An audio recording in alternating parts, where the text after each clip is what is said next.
Minnesota Vikings are on bye week, so let's talk about the state of the offense. Where are they at? What are they doing? And how can they improve? There's a lot of nuances that we need to discuss, and we are going to do that tonight on the Real Forno Show. Ladies and gentlemen, welcome to the Real Forno Show, hosted by the one and only Tyler Forness. A to Z Sports sought him out to be their Minnesota Vikings reporter and NFL analyst. And he's a proud contributor over at SKOL North's Purple Daily. Tyler is also the captivating host of The Good, The Bad, and The Hungry on the Voices of Wrestling Podcast Network, and a founding member of Vikings First and SKOL. Welcome, ladies and gentlemen, to another episode of the Real Forno Show, sponsored by our friends at Underdog Fantasy, where on your first $5 play, when you use the promo code Forno on sign up, you can get $100 in bonus credits. And joining me tonight is producer Dave. And make sure you like, subscribe, ring the bell for all your notifications, all the fun things. We'll get that out of the way so we don't have to bug you with it later. How are you, sir? I'm doing all right. Hey, it's Thursday night. Football's about to come on. That's cool. But we're here to talk about a possible offense being unleashed. Can it happen? Oh, it absolutely can happen. There's a lot of different things when it comes to talking about the offense that we need to kind of discuss. And it's a really interesting unit. We know that Kevin O'Connell's an offensive guru. He's so good at scheming things up. He's so good at maneuvering. He's really good at figuring things out as far as how to attack defenses. And very rarely does he get outmatched. Every once in a while he does. He got outmatched in both games against the Rams and both games against the Lions last year. What is the common thread among those? They got pressure up front. And that was the number one thing that you could link across all four of those games. And I'd also say veteran quarterbacks that knew where the hots were as well. Oh, we're just talking about the defense, their defense, because we're talking about KOC's offense. Right. So that's like the one key thread, because the Lions don't really have great corners, and neither do the Rams. The Rams don't really have anybody that plays linebacker because they don't value linebacker. It's really weird because if they did, that defense would just absolutely rip, but they just don't. And then the Lions have really intriguing pieces at linebacker in like tall, long, athletic guys now, because Anzalone and Jack Campbell. But the key is just they were able to get pressure up front, and the Minnesota Vikings offensive line.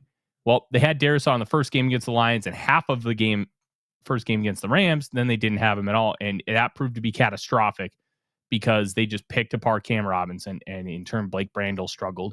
And the struggles really resonated across the whole offensive line. They just couldn't get anything done. And other than that, O'Connell's done a really good job of being able to figure out everybody else and how to attack. And in reality, there were plenty of opportunities against the Rams and the Lions in those games to take advantage. They executed poorly. And that's where there's this disconnect with Kevin O'Connell as a play caller. Well, is he a good play caller or a bad one? Well, a lot of people will look at what's the execution look like. Well, it's not always about executing. It's about, are there opportunities there? And quite frankly, with the Vikings, there were a lot of opportunities over like the last couple of games, including the Steelers game where there were multiple like deep shots that Carson Wentz just didn't take, even though they were wide open, or just easy pitching catches. Jalen Naylor, Justin Jefferson on the deep crosser could have taken that one to the house. There are opportunities there. And that's where this offense, to me, still has a lot of positive about it. And kind of looking at some of the deep dive data, it's really interesting to look at, especially in terms of like injuries, because I think injuries, that's the number one thing we can point to. Is it's been devastating, the injuries. You look at the offensive line. I compiled it just with like starters. The Vikings have lost 13 full games on the offensive side of the football. 13. That is a significant amount over the course of 5 games. Nobody's missed more than 3. If you want to, like, Kelly's missed a half a game in 2 games, and then he's missed 2 full games. So he's technically missed 3, and that's not even being included in the 13 games missed. Brian O'Neill's missed 1, but he missed 3/4 of the Steelers game. Aaron Jones missed about a half, if not more, against the Falcons. I can't remember when he sustained that hamstring injury. JJ McCarthy's missed 3. Christian Darrisaw's missed like 2.25. I can't remember when exactly he went out in the second half against the Browns, but he did not play for very long. And those factors all matter. They add up. And when you have those kind of injuries, there's a ripple effect. There's a change in how Kevin O'Connell can call plays and trust his offensive line. There is a change in how comfortable the quarterback feels in the pocket. One thing that's interesting about like JJ McCarthy versus Carson Wentz, so let's just get out of the way. The offense was significantly worse than McCarthy on an overall level, but there are so many reasons why that was that are independent and cohesive with McCarthy. So overall, they're the worst offense in EPA per play at negative .263. That doesn't include a pick 6, and the Vikings have less than 100 plays with McCarthy on offense, so it is a relatively small sample size, and a play like that can skew it significantly. Now, their success rate is a little bit better, but still 25th in the league, but it's at 42%. And just remember, success rate is defined as how you do on a specific down. So if it's first down, you need to get within 5 yards of a first down, or a first down. That's a successful play, obviously. Second down, you need to get within 3 yards of a first down or better. Third and fourth down, you need to either get that first down or score. That is how success rate is defined. It is a good measure of how an offense will continue to move the football. So you want to stay around 50%. Because if you're at a 50% success rate, well, then theoretically you're going to move the ball pretty well on a drive-to-drive basis. With Carson Wentz, they're 14th in EPA per play at .062, and 47% success rate is also 14th in the league. There are a multitude of reasons why it is so different. Some of it is quarterback play. A lot of it, to me, has to do with play calling and structure of the offense. They asked Justin Skule to kind of just play Christian Darrisaw's role to an extent in those first 2 games. They didn't just put him on an island consistently like they do Darrisaw, but they did ask him to do some of those things on occasion. Skule couldn't do those things, and it ended up being catastrophic. Now, the rest of the offensive line wasn't exactly great at times. Look, the defense gets paid too. The Falcons just whipped our ass on defense. They were tremendous. But there were still opportunities. That deep ball to Jalen Naylor that you referenced earlier, Dave, that on that slot fade, that was a peak opportunity to get a touchdown on an explosive play. It was missed by about 2 yards. And JJ McCarthy, some of that was mechanical because he over-rotated his hips, and it ended up going incomplete, which really stunk. That was just dropped in a bucket. Oh, it goes from 15-6 to 15-13. The whole tone of the game shifts, and there is a palpable energy in US Bank Stadium. And those are the kind of games that Kevin O'Connell and the Vikings win. So little details have mattered, but you have all the differences between Wentz and McCarthy. Wentz has obviously had Christian Darrisaw for the majority of his time under center, and he had Jordan Addison for the last 2 games, both of which have made a serious impact.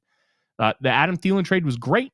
I think if we were to look at hindsight, maybe it wasn't the right move, but when we were talking about it in real time, it made all the sense in the world because you could not trust Jalen Naylor. You did not have Jordan Addison for 3 games, and now you have a rotation of guys that you can trust to get open in the intermediate levels of the field.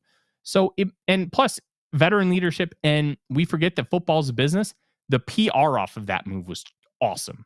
You had casual fans like my mom. She watches Vikings games and she reads my work, but she doesn't really she doesn't live and breathe Vikings football like we do. And most of the people that watch and listen to the show, she'll have it on Sundays. She'll pay attention, but it's not her primary focus like it is for me, like it is for Dave, like it is for many of you. She was so thrilled about the Thielen news. And I had told her that, hey, I think this is coming a couple days beforehand. And she kept asking, is it happening? Is it happening? And then when it finally did, she went crazy. So the PR side, it was a great move. From football side, it hasn't really worked out like we wanted, but you just take the win where you can get in, and the PR wise, it was the right move. Fans were thrilled. They could bring their Thielen jerseys out, wear them again with him being on the team. And that was a good thing. But the differences in how the offense has been structured with the two have been significant. And that's, I think, due to one, Kevin O'Connell growing and adapting. He did a tremendous job of figuring out, hey, this was not working with with McCarthy and with what our offensive situation is personnel wise. I need to make adjustments. And he did something he did not do enough, in my opinion, from like a wide angle lens over the course of his first 3 years. So this was kind of a real growing experience in my perspective. And that is manifested in a 3-2 record where the Vikings have been decimated by injuries on both sides of the football. And they've still found a way to persevere and get into the bye. And now they can get healthy. It's a testament to a good culture, a good coaching staff, and a group of players that really believes in themselves. And Dave, there are a lot of things that could be significantly better with this group, but I'm really happy with where things are at as we're in the bye week, considering there's so much growth potential. I'm happy with it too. I wish we were healthier, and we're going to get healthier. The injuries have been absolutely killer, but they may end up being a blessing in disguise once everybody gets healthy, and everybody's on track to get healthy, it sounds like. So we'll see. To answer Freddie's question is how many Vikings went to Cancun? I doubt very many, if at all, went there. They just completed a 10-day road trip in Europe, and I'll bet they're resting at home for the most part. Yeah, I think this isn't, to me, a situation where you're going to have a lot of players go on vacation, because they need to be back in the building by the weekend. So, especially because they were in London. Now, depending on what the rules were with the organization, maybe there's a chance they let some players stay behind and be like, okay, hey, I want to spend an extra 3 days in London with my family. They might have let them do that. I don't know how that all works, because they may just, for logistical purposes, have to travel back with the team. So that's a real possibility. But I bet these guys probably, maybe they went up to the North Shore to see the foliage like my wife is doing this weekend, and then they came back home. I don't think it's something along those lines. I don't think it's like a super extensive vacation. I think it's something where they're going to take a few days to rest, relax, and then they're going to hit the ground running again. So Cancun is probably a no. Maybe, hey, if their hometown is in Florida, maybe they go to Florida and hang out with their family and friends for a couple of days. Maybe somebody, if they live in California, they go back home. Levi Drake Rodriguez probably went back home to Texas. Just kind of thinking out loud. That's probably what you're seeing. I don't think anybody's going to Cancun for a few days. If they did, whatever. Just make sure you come back ready to work and on time. That's really all that matters. But there always is that logistical nightmare where you get stuck and you have to wait for a flight, and that flight takes forever. And maybe you get delayed a day. You have to be careful of those logistical nightmares too. But I think this group is going to be ready, focused. And Kevin O'Connell said himself, they're going to spend the bye week as a coaching staff, try to figure out the identity of this team. I think the identity of this team is relatively simple, Dave. I think it needs to be that the identity is just run quick game with McCarthy, get him easy buttons, continue to get him easy buttons and working calculated shots, and continue to grow the offense from there. And defensively, they're so weird on defense, because they're the number one in EPA per play on overall and against the pass, and 25th against the run. I think that is fine with Brian Flores, because if you're great against the pass, well, run is just death by 1,000 cuts anyway. So if we die by 1,000 cuts, we deserve to die kind of philosophy. Is that the right one? You can determine that for yourself, but I think they're comfortable with that, and especially with the pass. I think they feel really good about that. Now, When it comes to the offensive side, which is what we're talking about today, there are obviously the differences in the two quarterbacks. We talked about it from an EPA per play perspective, where it's pretty significant how different it is. But it's also not that big of an issue when you look at how this group has been used over the course of the first few weeks, where if you were to have put JJ McCarthy and Carson Wentz in their opposite situations, I think Wentz does a little better than McCarthy does, but I also think McCarthy does significantly better than what he did in those first two games because he has more to work with, and he's doing so in a much different fashion. So I think we're going to see McCarthy out of the bye. That's what I've thought the whole time. And I think we're just going to have to live and die with what he is right now. And I think that's okay. We're going to have some more issues. We're going to have some more struggles, but this is what we signed up for. Everybody wants a rookie quarterback to develop until it's time to let a rookie quarterback develop, baby. And I do like where things are going. And I think a lot of the issues with this offense can be fixed with some simple coaching. And one of the big ones, Dave, that really hasn't gotten enough love is penalties. So far, the Vikings have had 44 penalties this year, number 1 in the National Football League. They also, of those penalties, 17 of them are procedural, 16 of them from the offensive side, 1 on defense with a 12 men on the field penalty. Now, 9 false starts, 4 delay of games, 3 illegal formations. I equate some of that to a young quarterback. I'm going to keep calling JJ McCarthy a rookie quarterback. He's a rookie when it comes to experience on the field. He's not a rookie. He's a second-year guy. I apologize. I'm going to keep making that mistake, and I think we're just going to have to live with it at this point. But you guys understand what I'm talking about. At least I hope so. And when it comes to McCarthy and his experience level, it takes a while to relay the plays. I'm sure Kevin O'Connell is also talking to him about other things. It's taken a while for them to get up to the line of scrimmage. Now, conversely, it's still taken a long time to get for Carson Wentz to get up to the line of scrimmage, albeit 3 of the delay of games came in the first 2 weeks and only 1 of them has come since. But when you have those kind of penalty issues, when they're procedural, it's because of stuff that's happening with the coaching staff and the communication process. The communication process itself has been a difficult one because you have McCarthy, who's a first-time starter. He's still trying to figure out how to communicate with these plays, how to listen to O'Connell's cadence, how to really absorb them and then relay them immediately. That in itself is a process that will continue to grow and get better because it is not something that can happen right away where it's just automatically great. And when with Carson Wentz, he's only been here since August 30th. So it's a process for him too. I don't care if he's a 10-year vet. It's a new system. He's worked in an adjacent one with the Los Angeles Rams, but Kevin O'Connell verbiage is new. And he is also trying to figure that out in real time as the games are happening. He doesn't have a training camp to get used to it. He doesn't have mini camp. He doesn't have OTAs. He's got to learn on the fly, and that's where some of those issues have continued. Now, when you have issues with the cadence and the quarterback, when you have different quarterbacks come in that you aren't used to, that's when false starts can happen. And that's why we've seen a significant amount. I looked at it for context. Last year, the Vikings only had 6 delay of games and 25 false starts across 17 games. Actually, it might have been 18 because I think the data set I looked at included the playoff game.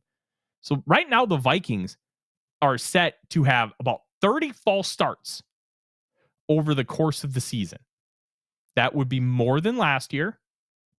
And delay of games, they already have 4. They are on pace for, I believe that number would be 14. That's a lot. I would like to see seasons overlapped and see if there's some sort of curve towards that. More in the beginning and then it lessens as the season goes on. I think that's an interesting perspective, Dave, because I think it is something with the database I have where you can just look at all the penalties, but it's not in like it's in a chart. It's not in like a graph or something like that. But I do think there's a correlation to later in the season, there's less of those penalties.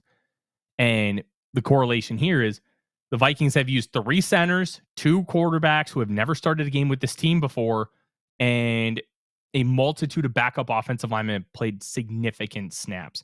So far this year, we have had all 5 starters start a game. Michael Juergens started center. Blake Brandel started center and left guard. Justin School started left tackle and right tackle. And Joe Huber started left guard. The only offensive lineman that has not gotten a start this year is Walter Rouse. That is a issue. And that is something that you can correlate with the cadence, with the center snap and timing. All that stuff matters. Dave, I believe you're a former offensive lineman, correct? Yes. Can you explain a little bit more about some of those chemistry issues and how that can manifest with different people in those positions? Because I don't think it's something that we take into account enough as a general public, and it's just kind of taken for granted. Well, when a quarterback is calling cadence, one starts in the huddle and he says it'll be on 2, right? Or whatever the snap count is. And we played with that individual enough to know that if he gets excited, it may be hut, or maybe hut.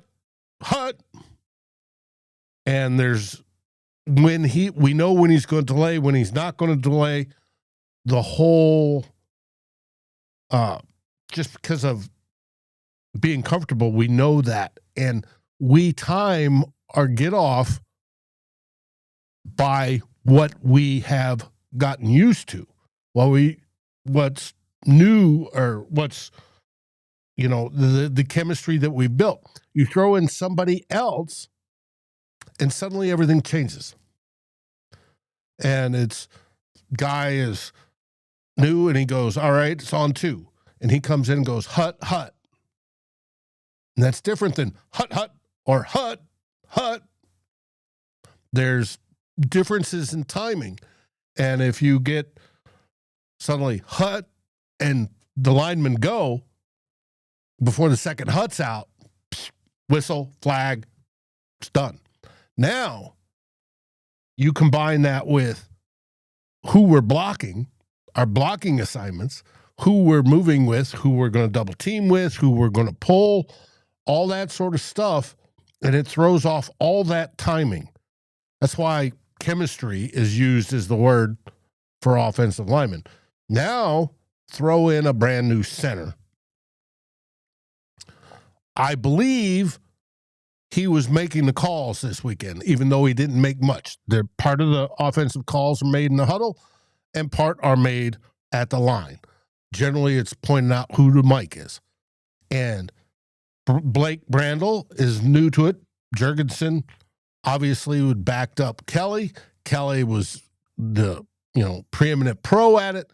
Juergens comes in, he looks good. Juergens gets hurt. Now we got Blake Brandel, and he's now got to point out, number 58's the mic, or whoever it is, and they have different calls or indications, whether it be a visual point or it's a tapping on a guard or whatever it is, to communicate, no, we're now blocking this way, we're shifting our blocks to cover to the left or cover to the right, or however they have it designed. You throw somebody new in there, and that the timing gets all wanky, and it goes off. That's why you need repetition, and that's why I complain about not enough hitting and stuff in preseason, and not enough all of that goes with it. But it's very, very important that you have all 5 guys on the same wavelength, being able to see what each other's doing out of their peripheral vision, and you add in new pieces, and it just throws it off until they get comfortable doing it, or enough experience that it doesn't matter. Mm-hmm. Yeah, it's an important thing, and that's why one of the reasons why offensive line is talked about in such a big way. You kind of laid it out really, really well, Dave. I'll give an example of a false start. a tackle. You've noticed a bunch of them will start their kickstart before the ball snapped. Mm-hmm. And that gets caught sometimes and doesn't get caught other times. Juwan Taylor, the Chiefs. They're timing it. And you throw in a new signal caller and the timing's off. It makes it much more difficult. Yeah. It's, I think when you have multiple other players coming back, when you finally have your starting offensive line back, or if you've got 4 of the 5, I think if Michael Juergens takes back over at center while Ryan Kelly's out, which is what I'm projecting to happen, will that be the case, and will it be Blake Brandel? I don't think any of us know yet. I'm projecting Blake Brandel, but that's just me. Well, I like the big guy. I think there's a difference between preference and projecting. Like, Yeah. I think if I were to pick a preference, I like the idea of Blake Brandel if what we saw, because one of the tough parts about figuring out how good Blake Brandel was at center was how much he was actually making adjustments at the line of scrimmage. I didn't see a lot of that on film. Now, you kind of mentioned it. A lot of the protection calls are called in the huddle. They're called in the huddle. You identify the mic, you're yelling Leroy and Robert for left, right. And then within those calls, you have different names because, hey, if it's a 3-man slide, I'm going to call Leroy. If it's a 4-man slide, I'm going to call Laura. And then Robert and Richard the other way, because you want to identify, hey, this is what we're doing because this is what the defense is presenting us, especially with stuff like creepers and simulated pressures where guys will look like they're going to blitz and then they drop back into coverage. So those things all matter. And how was it because Blake Brandel just played the position and he didn't really have to worry about all that? Is he going to get the that's questions we can't answer. And to me, and I haven't watched yet. So I don't know. And you got to remember hand signals when it's noisy. Now it was a home field advantage in London. They were quiet during the plays when the Vikings were on the offense. But there's also hand signals. Not just pointing out the mic, but which hand you use to point out the mic. Mm-hmm. Are indicators. And all the offensive linemen, when they go into their stance, are looking down at the ball first. They're looking towards the center. And that's generally when they get their signals. Yeah. It'll be curious to figure out who is going to be the center. I think it'll be Juergens because of what I've said all along. They love Juergens. They want to give him the ability to succeed, and they think he can be a starter in this league. With the Ryan Kelly contract being structured the way it was, tells me that if Juergens shows that he can be the guy, they're just going to go to him next year. They'll save the nearly $9 million in salary cap, and they'll rock with Juergens. Like, you can't have studs on all 5 spots and pay them big money. So they're going to have to find ways to, like, for lack of a better term, cut a corner. And that could be one way where they feel, hey, we're not going to get a significant downgrade, whether we believe that or not. And this is how we can save some money and keep our salary cap really healthy. Plus, now you can have 2 years of a starting center who you think is starting caliber being paid $1 million-ish, and you're not paying them significant money. And then once you get them on an extension, if you choose to do so, then you can cost control them for another couple of years. So essentially, 4 years of a starting center and your salary cap hits maybe like $12 million total. So there's a long-term play with the idea of what Juergens can be. Now, I saw a lot of good from Juergens. There's a lot of rough stuff still. He never played significant snaps on an offensive line in the regular season. So there's growth there. There needs to be growth if he wants to be the guy. But this is what we're talking about. We're talking about they think he can be the guy. Now, if they saw enough from Brandel where they're like, okay, tough shit, Juergens, we're giving the ball to Brandel and we're going to see how he does, then I think that there's a lot of merit to that too, based on what we saw. But because we don't, this dang mic. You got to be stronger and tighten that thing. Now, the one thing with Brandel's the perfect six man. Yes. He plays every single position. Mm-hmm. And there's a value to that. Yes. And if you stick him at center over Juergens, and Juergens goes in, takes away some of that value. It takes away, well, you got the value that he could come in at whatever position, but you don't have, if he's playing better at center than Juergens, are you losing the value because he's sitting on the bench waiting for somebody to get hurt? Mm-hmm. Yeah, there's a lot of elements that go into that discussion, and how that will end up happening, we'll find out coming out of the bye. We don't know yet, but cohesiveness on the offensive line is going to be huge to fixing those penalty issues, because you can't keep having those. And there's going to be some frustrating elements at the beginning of the season, just because there always is. It takes a little bit to kind of get in the flow of things, X, Y, and Z. And I do believe that there is merit there to, like, with there being growth, because you've had so many variables thrown into the mix that can impact it. And now that you have some of those variables out, where, hey, all these guys have gotten snaps, we've kind of learned how to do it with Juergens. We've learned how to do it with Kelly. Now we've learned how to do it with Brandel. Some of those baseline expectations have been risen, and now we should be able to see more success. And I'm really excited about what that can be. But before we kind of move on, I do believe that there's good with the offensive line as a whole, even though the sack rate is bad, Dave. The sack rate is, last year they had 49 sacks allowed, about 3 per game. 8.2% of I think it was dropbacks ended in sacks, 10th worst in the league. This year it's 21 sacks at 12.6% of dropbacks, which is the worst. Some of that is due to a very small sample size. Some of that is a lack of sack avoidance, because look, JJ McCarthy's not quite there yet in sack avoidance. Carson Wentz is bad at sack avoidance.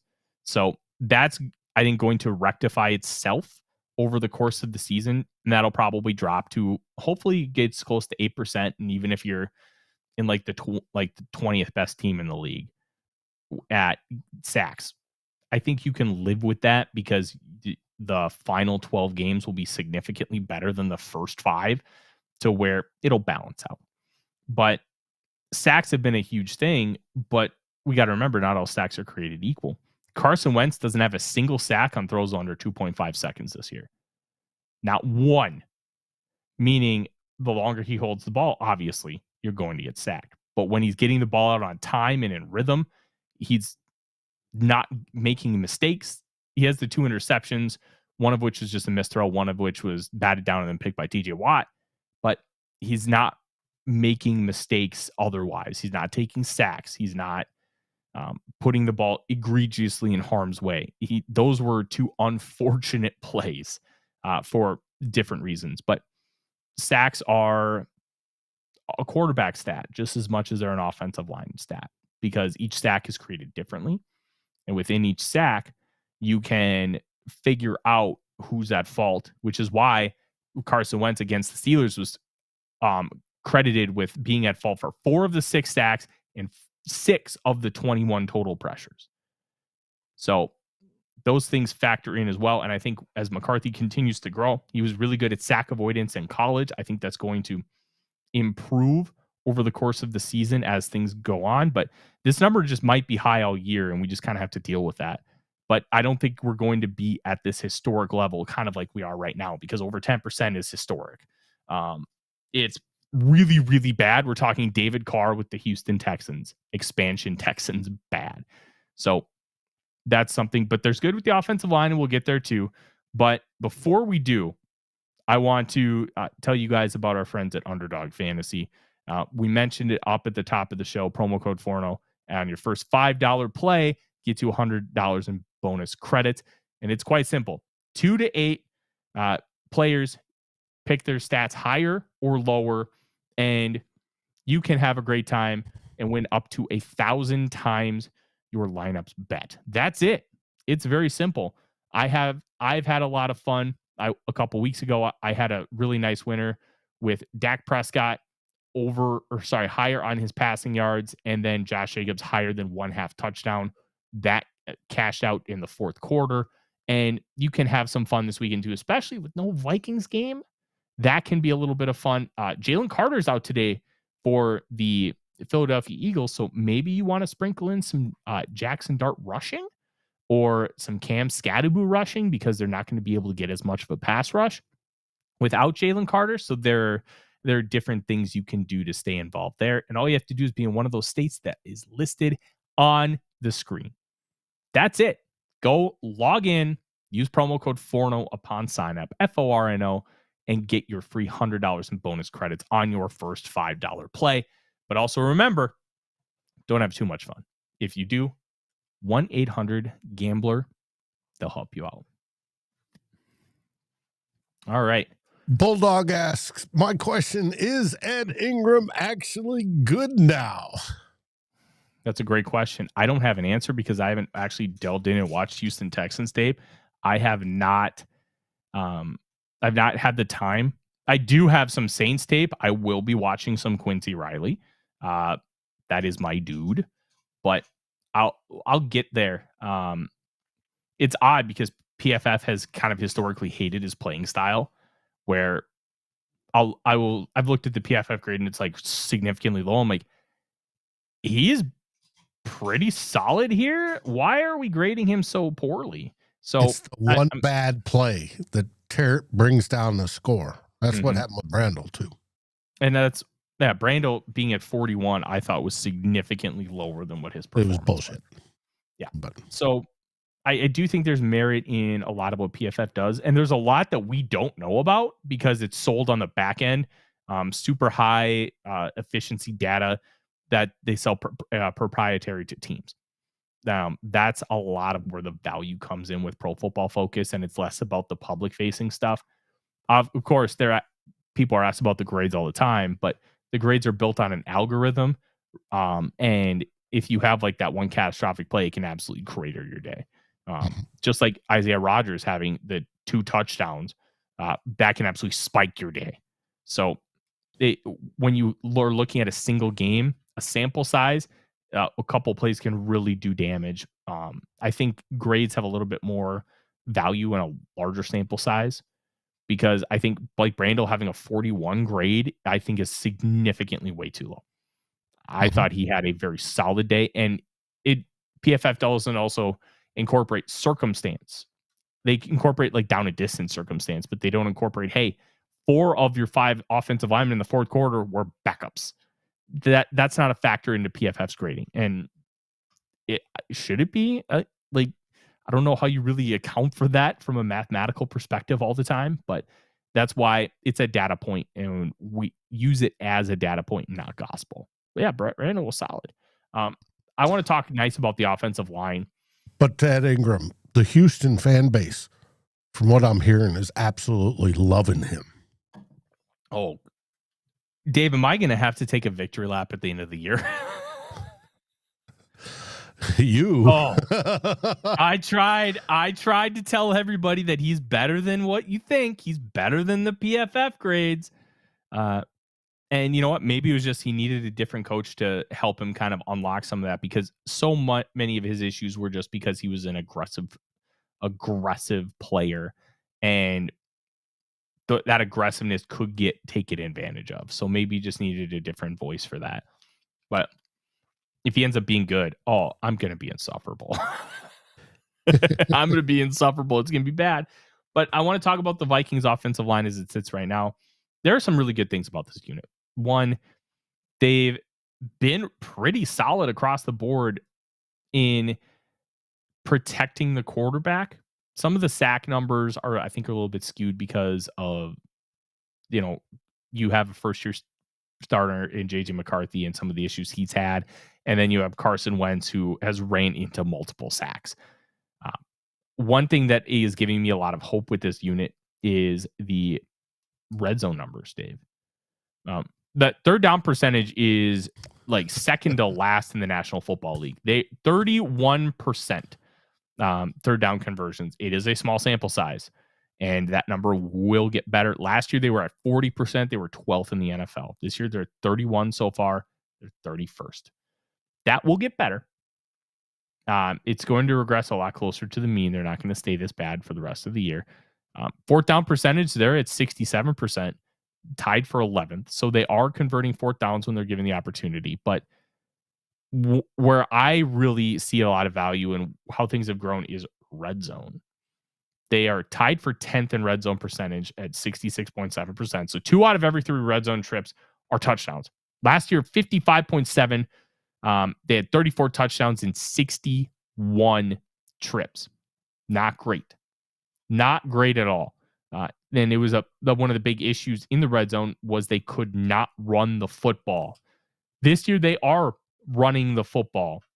I think Xavier Scott got a touchdown in the Bengals game, if I'm remembering correctly. And Jordan Mason has gotten 3 short yardage touchdowns in the red zone, something they struggled to do for the majority of 2024. They are getting those opportunities and they're taking advantage of them. They're moving bodies. They are getting opportunities for Mason to hit a hole and then break a couple tackles, run over guys instead of being met in the backfield. That's a significant improvement. Now, 15 drives is a small sample size. So we can't celebrate like we've completely fixed everything. We have not cured cancer here. But what we have done is shown a pathway to sustained success because they've done a good job play calling on the goal line, trying to attack the flats and making sure that people don't just focus on the interior. There have been a couple touchdown passes that have been really nice. The couple plays to Oliver have been nice, but they've been kind of like in the flats, but they've been snuffed out. I still think about that Denzel Ward tackle from Sunday. What a play. Because not only does he go out and tackle a guy who's 280 pounds as a tight end, who is going to be an emergency offensive tackle for this team if needed because of all the injuries that were happening on the offensive line, but he goes at 5'10", 190, 195 pounds and just grabs him by the leg and takes him down. Great stuff. Frustrating. The play call was good. There was space, but with a guy like Josh Oliver, he's not the most agile laterally because he's such a big, strong guy. And due to that, it left a little bit to be desired. That's okay from like a normal perspective. You want to be able to trust Oliver in those situations, but it stinks that he got tackled.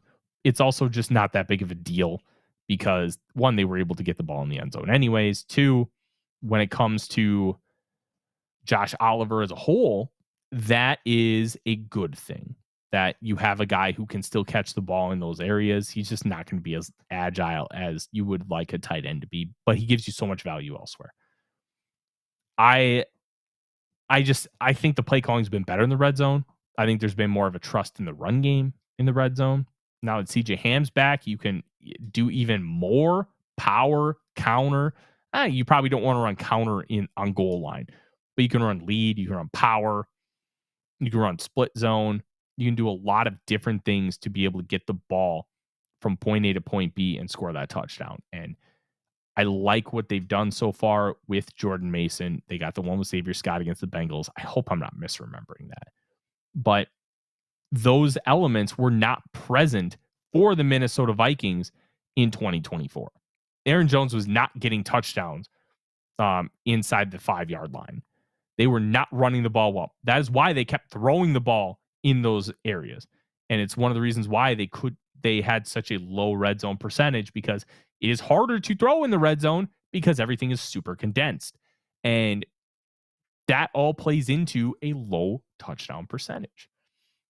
Overall, I think that's going to continue to stay.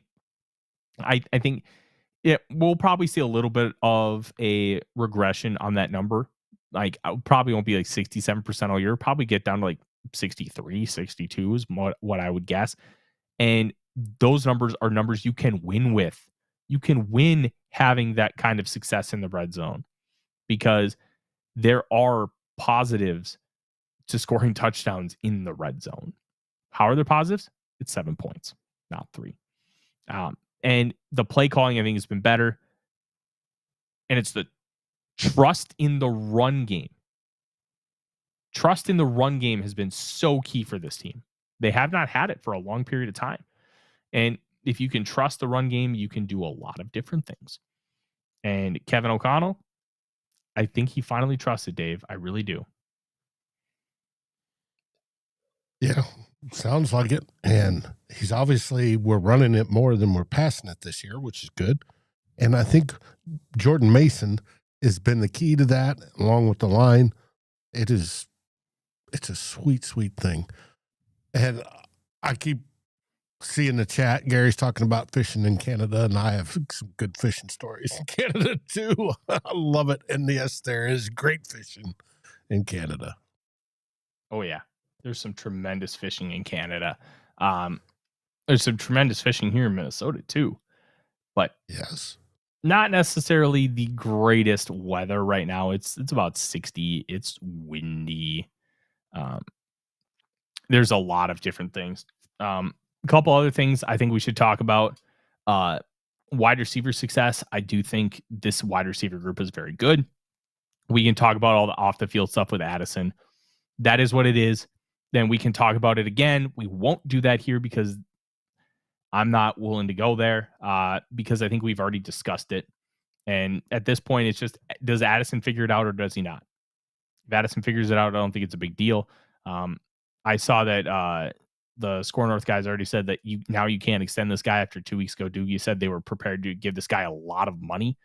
I'm not willing to go there. Look, the guy missed a walkthrough. If he ever misses another walkthrough, then I think we can have that conversation. But a couple off the field incidents, which had to do with driving versus one in the building incident. The one in the building incident to me is an isolated one. And until we hear otherwise that it's not an isolated one, then I don't think we should jump to a conclusion where all of a sudden they just have to get rid of this guy. Well, if they have to get rid of this guy, who's going to trade for him? And that's part of the discussion point too. But Addison is a tremendous football player, and he's such an important part of this offense. And he showed up when it mattered the most, and he caught the game-winning touchdown. And it was great to see. That game-winning touchdown was a tremendous one. Denzel Ward baited Carson Wentz, like, hey, throw it over me, I dare you. Because he was trying to get depth because it was red zone. And when you're playing the flat, you can get a bit of depth and cheat because there's only, I think the ball was at like the 8. So there's only 18 yards of field past the line of scrimmage. You can do that. Wentz like, okay, threw it over him anyways. Perfect placement. You couldn't have asked for a better throw from Wentz. Like, Wentz hasn't been all bad. There's been good, but the bad has it's been bad. So Addison has been great. Jalen Naylor's having the year of his life, and nobody would know it if you're not watching the All-22. He is getting wide ass open regularly, and it's been hard for this team to get him the football for a multitude of reasons. Offensive line and poor quarterback play has been the biggest of them. So this isn't a situation where like, oh, Jefferson was the first read and he's wide ass open, and so is Jalen Naylor. There's plenty of instances where they should have gone to Naylor and they just didn't. But I think the tight ends, they are having to block a lot. And I think Luke mentioned it really, really well in both on Locked On Vikings and then earlier today on X's and SKOLs, which you should go check out when you're done with this show. They have been asked specifically to block in a very aggressive manner. TJ Hockenson blocked TJ Watt regularly. Yes, TJ Hockenson versus TJ Watt. Hockenson is also chipping aggressively.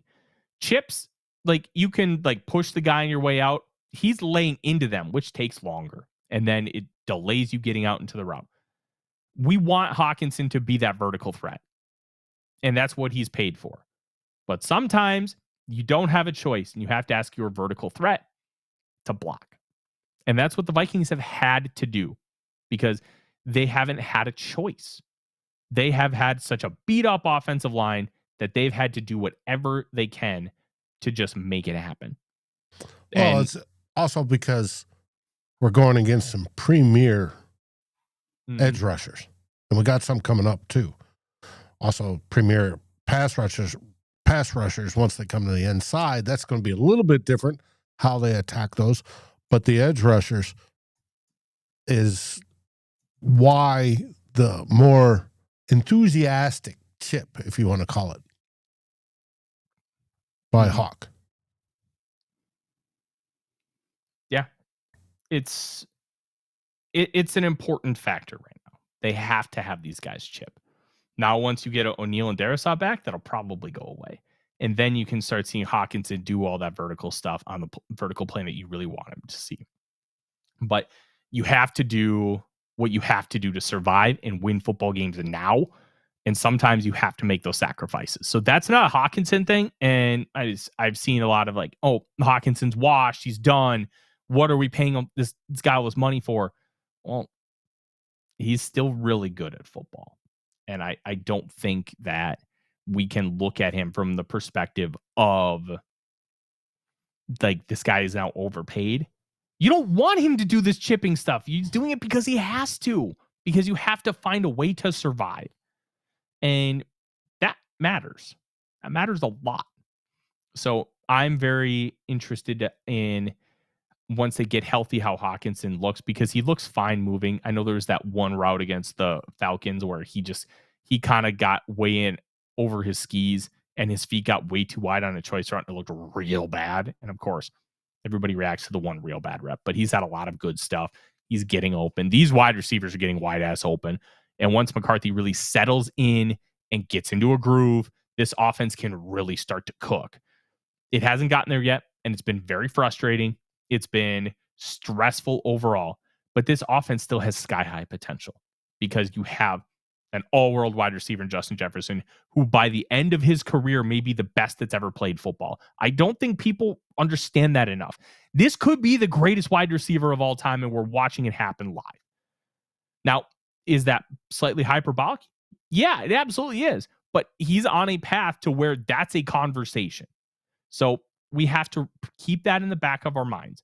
This could be a real discussion at the end of his career. You have a phenomenal number 2 in Jordan Addison, who would be the number one wide receiver on probably a dozen or more football teams. And you have a good number 3 in Jalen Nailor, who's having a breakout, and that may price him out of Minnesota next year. You have Adam Thielen, who's one of the better number 4 wide receivers in the NFL. You have TJ Hockenson and Josh Oliver, arguably one of the best tight end duos in football. And you have an offensive line that, when fully healthy, they should be one of the best offensive lines in the game. And now we got running backs that can catch the ball across the board, whether it be Aaron Jones, Jordan Mason, or the new kid. And it's not just about the being able to catch the ball. They can pass block. And that's something Ty Chandler just couldn't do, which always baffled me because Chandler was so good in college at pass blocking. He was awesome at it. So how did that change? I don't know, but it's a tough one because the fact that it did change really sucks because he could have been really good, but then his vision as a runner was wonky and he just showed he couldn't be trusted as his own runner, which also sucks. But 5th round pick, it happens. This is a good unit. This has a lot of good players. Kevin O'Connell's willingness to adapt seemingly more than he has before is a huge positive. But it's also important to note when he's calling those long concepts, guys are getting wide ass open. They're working. Now you just need to hit them. And there's a multitude of reasons why they're not being hit. 1, the offensive line protection hasn't been up to par. 2, the quarterbacks have just missed it, whether seeing it or missed the throw.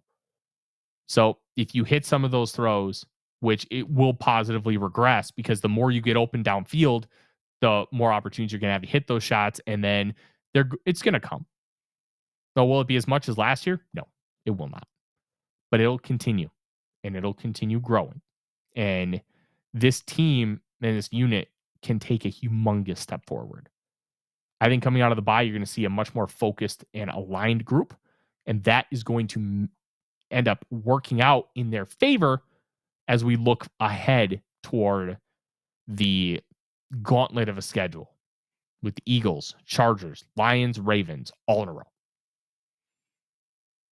bring it on. I think this Vikings team can handle it. As I said on X's and SKOLs, the next 6 games, we're only favored for 1, and that's against the Bears. So even they've got the Ravens favored over us. And if the Ravens stay unhealthy, that may change. But we'll see. But yes, I agree with you. I think it's going to come together nicely, no matter who's quarterback. And we might just see that offensive explosion I hyped the show up with.